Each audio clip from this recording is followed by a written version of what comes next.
আসসালামু আলাইকুম। পাহাড় এবং নদী সহ সুন্দর একটি প্রাকৃতিক দৃশ্য এঁকে দেখাবো এই ভিডিওতে। সহজ কৌশলে শেখাবো। দেখুন, এখানে মাঝে আর্ট পেপারের মাঝামাঝি একটা সোজা দাগ টানতে হবে। এই সোজা দাগটা টানার পরেই দেখুন দৃশ্যটা অনেক সিম্পল এবং ইজি হয়ে যাবে। দৃশ্যটি সহজ করার জন্য আমি প্রথমেই ঘর আঁকি। দেখুন, এখানে এভাবে একটা দাগ দিলাম, এখান থেকে এটা লেগে দিলাম, এখান থেকে আরেকটা দাগ এদিকে দিলাম এবং এটাও এটার সাথে লেগে দিলাম।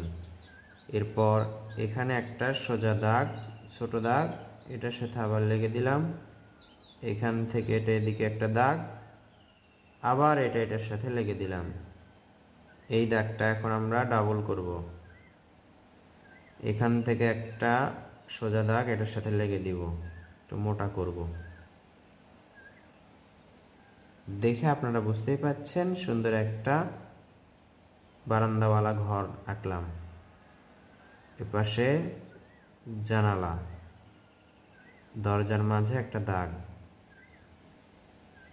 এখান থেকে ঠিক এখান থেকে দেখুন উপর দিকে একটা দাগ তুলব, আবার এখান থেকে দাগ আরেকটা নিচের দিকে নিয়ে আসব। তবে নিচের দিকে যত আসবে তত চওড়া বা একটু মোটা হবে। দেখুন, এখান থেকে একটা, দুইটা, যে কয়টা হয় সে কয়টা আমরা দাগ এভাবে টানবো। এটা আঁকবো আমরা ডাব গাছ।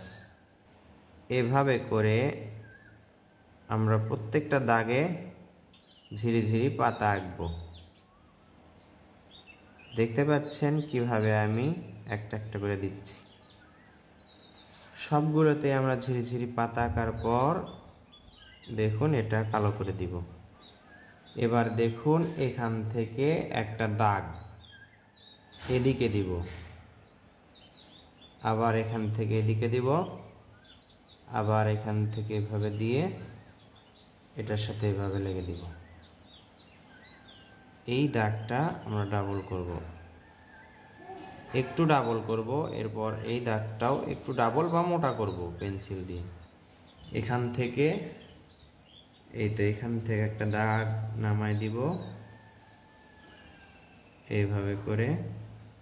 এই তো এখানেও একটা পার। এই তো দাগ দেখতে পাচ্ছেন, এই দাগের ওপর দিয়ে এভাবে করে পুরোটাই আঁকবো। গাছটা বাদ রেখে এদিকে টানলাম। এখন আমরা পাহাড় আঁকবো। কিভাবে? পাহাড় আঁকা অনেক সহজ। একটা দাগ এইভাবে দিলাম, এখান থেকে আরেকটা দাগ এভাবে দিলেই শেষ। দুই পাহাড়ের মাঝে একটা অর্ধবৃত্ত এঁকে সূর্য বোঝালাম।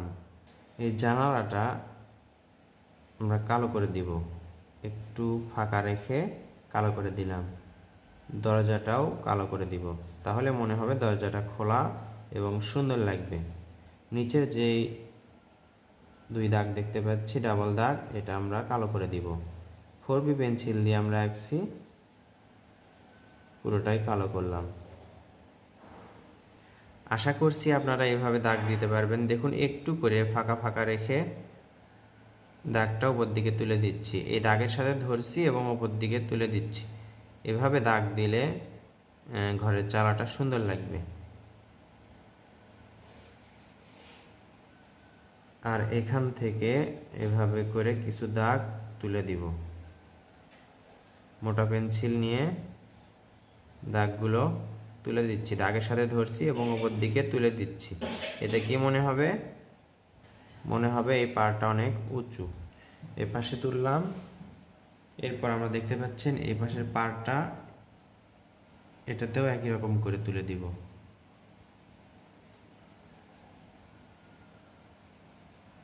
মোটা পেন্সিল দিয়ে করলে তাহলে সুবিধা হবে এবং তাড়াতাড়ি হবে। আঁকতে আঁকতে একটা পেন্সিলে আঁকতে আঁকতে এই পেন্সিলটা এমনিতেই মোটা হয়ে যায়।